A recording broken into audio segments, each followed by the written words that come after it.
So hi everyone, welcome to my channel. I hope you all are well and doing great. So आज हम start करने जा रहे हैं अपनी लॉ की राइटिंग प्रैक्टिस सीरीज़ को। ठीक है, 3 से 5 डेज़ के बीच में हम इसको ख़त्म करेंगे। एज यू नो कि आपके एग्ज़ाम्स आने वाले हैं और ज़्यादा टाइम भी मैं इसमें नहीं लूँगी। छोटे छोटे वीडियोज़ कवर करके आपको मैं क्वेश्चन दिया करूँगी, आप उसको डिस्कशन ग्रुप में भेज दिया करना। ठीक है, उसकी लिंक मैं आपको डिस्क्रिप्शन में दे दूँगी।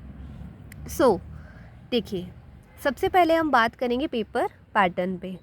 ठीक है, अब यहाँ पर क्या होता है, हमारा पेपर जो होता है पूरा जो होता है वो 120 मार्क्स का होता है। उसमें से हमें 100 मार्क्स का पेपर करना होता है।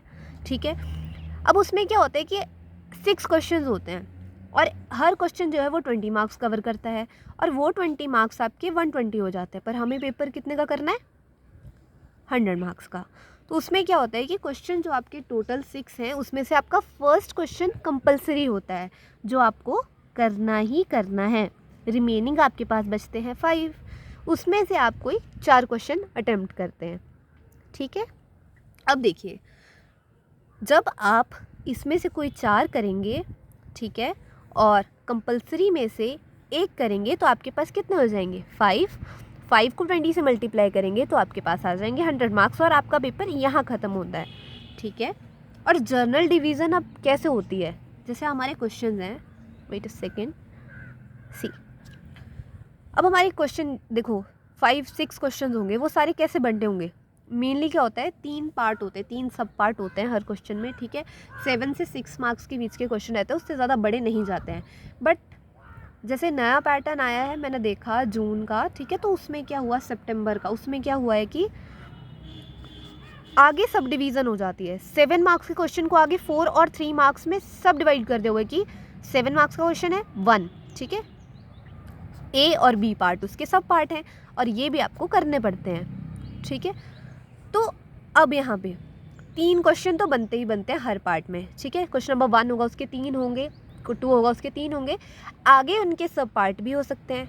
ठीक है, क्योंकि नई स्कीम के अकॉर्डिंग तो सब पार्ट आने लग पड़े सितंबर में, एंड हो सकता है जनवरी में भी आए, क्योंकि पेपर लेंदी कर रहा है हमारा आईसीआई, तो इसलिए हमारे को इस चीज़ का ध्यान रखना है।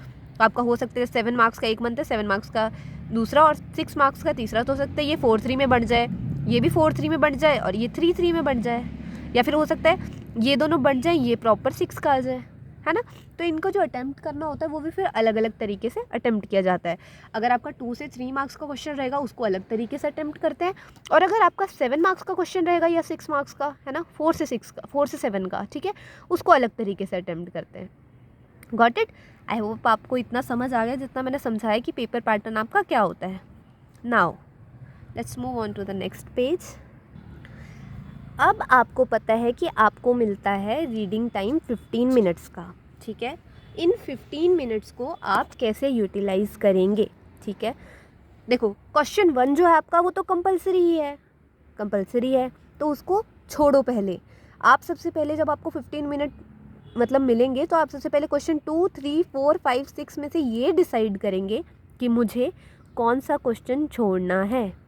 ठीक है, और साथ में मार्क कर लेना कि हाँ, पहले नंबर पे ये करना है, दूसरे पे ये करना है, तीसरे पे ये करना है, चौथे पे ये करना है। अगर आप उसके बाद लास्ट में अगर आपके पास 1-2 मिनट बच रहे हैं, क्वेश्चन 1 पे भी नज़र मारो कि आपको वो परफेक्टली आता है, कॉन्फिडेंट हो, उसको भी कर दो। सेकेंड थिंग, आपको सबसे पहले ध्यान में रखना है कि हाँ, ये क्वेश्चन मेरे को करना है, और पैनिक बिल्कुल नहीं करना है। अपना टाइम एलोकेट करना है कि हाँ, मेरे को इतने टाइम में इतना ख़त्म करना है, इतने टाइम में इतना ख़त्म करना है, इतने टाइम में इतना करना है। ठीक है, जैसे आप अपना टाइम एलोकेट करोगे आप 100 मार्क्स का पेपर भी अटेम्प्ट कर सकते हो, पर अपने दिमाग में ऐसा कुछ नहीं लेके चलना है, हाय 100 का नहीं होगा, हाय 100 का नहीं होगा, नहीं हो पाता है। ठीक है, बच्चे मैक्सिमम अगर आप मतलब 80-90 का ही अटेम्प्ट कर पाते हो, बहुत बहुत रेयर होता है कि 100 मार्क्स का पेपर अटेम्प्ट होगा, क्योंकि पेपर बहुत लेंदी आता है, बहुत लेंदी आता है। कर भी सकते हो आप 100 मार्क्स का, बट उस 100 मार्क्स के पेपर को अटेम्प्ट करते करते आपने ये नहीं करना, हाँ अटेम्प्ट कर, मैं तो कर रहा हूँ, मैं तो कर रहा हूँ, और ये भाई ये लो, इसको छोटा कर दिया आंसर को, तो वो 100 मार्क्स का अटेम्प्ट नहीं हुआ। एफिशिएंट वे में प्रॉपर अटेम्प्ट करना है, चाहे आपका 80 मार्क्स का ही अटेम्प्ट हो।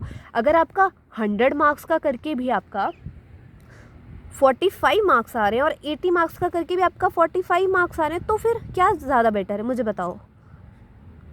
80 मार्क्स का करो और उसको अच्छे से करो, है ना। हो सकता है 80 मार्क्स का करके आपके 55 आ जाए और 100 का करके 45 है, क्यों? क्यों होगा ऐसा?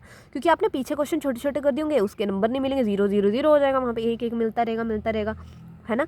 और उसकी जगह अगर आपने केस स्टडीज़ वगैरह प्रॉपर एक्सप्लेन करी होंगी तो उसके नंबर मिलते हैं। ठीक है, इतना आज हमारा हो गया। एंड अब बात कर लेते हैं टाइप ऑफ क्वेश्चंस पे। तो आपका मेनली जो है 2 तरह के क्वेश्चंस बनते हैं। ठीक है, एक होते हैं आपके डायरेक्ट क्वेश्चंस, दूसरे आपके होते हैं केस बेस्ड क्वेश्चंस। ठीक है, अब डायरेक्ट क्वेश्चन में क्या होता है, डायरेक्ट क्वेश्चन आपके डायरेक्ट थ्योरी भी हो सकती है, या तो आपको दे देंगे difference between dash and dash, कुछ भी, है ना, या फिर आपके पास कोई स्टेटमेंट आएगी, आपको बताना पड़ेगा कि ये ट्रू है तो क्यों है, उसको एक्सप्लेन करना पड़ेगा प्रॉपर, जिसका भी एक फॉर्मेट है। ठीक है, उसके बाद आपका आते हैं डिस्कस। ठीक है, उसके बाद आपके आगे डिस्कस, कि अब देखो आपको क्या करा होगा, कुछ लिख के दिया होगा और फिर आपको उसके बारे में डिस्कस करना होगा, हाँ ये, और एक हो सकता है आपको इसी के बीच डिस्कस वाले पॉइंट के बीच आपको एनालिसिस का आ जाए कि हाँ उन्होंने क्या दे दी, आपको एक स्टेटमेंट दे दी, वो एक्चुअल में केस बेस्ड क्वेश्चन नहीं होगा, वो डायरेक्ट थ्योरी क्वेश्चन होगा, बट आपको फिर भी एनालाइज करना पड़ेगा, यहाँ ये होगा, यहाँ ये होगा, 4-5 पॉइंट बन जाता है। मेनली ये क्वेश्चन जो है आपके वो इंडियन रेगुलेटरी फ्रेमवर्क से बनते हैं। ठीक है, और 6 मार्क्स का डायरेक्ट क्वेश्चन पूछ लिया जाता है इसमें। और उसके बाद आपके आते हैं केस बेस्ड क्वेश्चन, जिनकी आपको केस एनालिसिस करनी पड़ती है। ठीक है, इसमें भी होता है, एक फॉर्मेट होता है, 2 से 3 मार्क्स के लिए अलग फॉर्मेट होता है कि उसमें आप प्रोविज़न लिखेंगे, डायरेक्ट आप कंक्लूजन पे जंप कर सकते हैं। ठीक है, फैक्ट्स उसी में मिक्स करके। बट अगर आपका क्वेश्चन 4 से 7 मार्क्स का होगा, आप डायरेक्ट जंप नहीं करेंगे, प्रोविज़न, उसके बाद आपके आते हैं रेफरेंस केसेस, उसके बाद आते हैं आपके रेफरेंस केस, अगर आता होगा तो लिखना है, नहीं आता होगा लीव दैट। ठीक है, एंड उसके बाद आपका आता है, आपने लिखना है फैक्ट्स ऑफ द केस, जो कि हम प्रॉपर सीखेंगे पॉइंटर्स में, है ना। तो उसके बाद आप लास्ट में कंक्लूड कर देते हो कि हाँ जी ऐसा ऐसा है। अब यहाँ देखो, एक चीज़ मैं इसी वीडियो में एक और सिखाना चाहती हूँ आपको, जब भी आप आंसर लिखोगे, ठीक है, तो आपको क्या करना है, जो क्वेश्चन पेपर में लिखा होगा, अगर क्वेश्चन पेपर में लिखा रखा है क्वेश्चन नंबर 1 का पार्ट ए, ऐसा नहीं क्वेश्चन 1 लिख दिया, पार्ट ए लिखा ही नहीं, नंबर नहीं मिलेंगे, वहाँ नहीं देते नंबर। ठीक है, यहाँ तो कर लिया ना। अब मेरी टेस्ट सीरीज़ में भी कई बच्चे ऐसे करते हैं कि वो क्वेश्चन ऊपर लिखा नहीं, अब चलो मैं तो मैथ कर रही हूँ चेक, है ना, मुझे पता है कि मैं बता देती हूँ कि हाँ ऐसे करा, इसके नंबर नहीं मिलेंगे, फिर भी चेक कर देती हूँ, वहाँ तो 0 हो जाएगा ना। सो यही बात होती है कि क्वेश्चन नंबर तो आपने एकदम करेक्ट लिखना है। ठीक है जी, एंड आई एम होपिंग कि आप सबको जितना भी मैंने आज समझाया पैटर्न, पेपर पैटर्न समझ आ गया होगा। और नेक्स्ट आने वाले वीडियोस में अब हम क्या डिस्कस करेंगे, एक वीडियो जो हमारा होगा वो होगा डायरेक्ट क्वेश्चंस पे, कि ये 4 टाइप के क्वेश्चंस आप कैसे अटेम्प्ट करेंगे। उससे नेक्स्ट क्वेश्चन आपका होगा केस बेस्ड क्वेश्चंस। ठीक है, उसमें मैं आपको बताऊंगी कि अगर 2 से 3 मार्क्स का क्वेश्चन आए तो आप कैसे अटेम्प्ट करेंगे, अगर 4 से 7 मार्क्स का क्वेश्चन आए तो आप कैसे अटेम्प्ट करेंगे।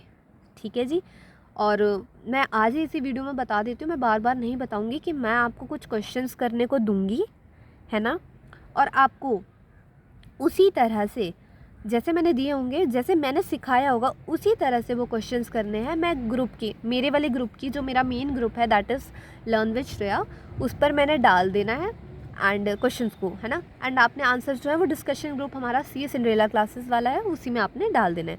एंड जब मैं फ्री होंगी मैं सभी के आंसर्स वहाँ पे देख लूँगी, और सभी के आंसर्स क्या वहाँ पे एक दूसरे का बच्चे भी एक दूसरे का देख लेंगे। ठीक है, तो आज के लिए मैं इतना ही बताऊंगी, एंड नेक्स्ट वीडियो में हम डिस्कस करेंगे format of direct theory questions के 4-5 जो भी पार्ट हैं। ठीक है, सो आज के लिए इतना ही। Thank you, have a nice day.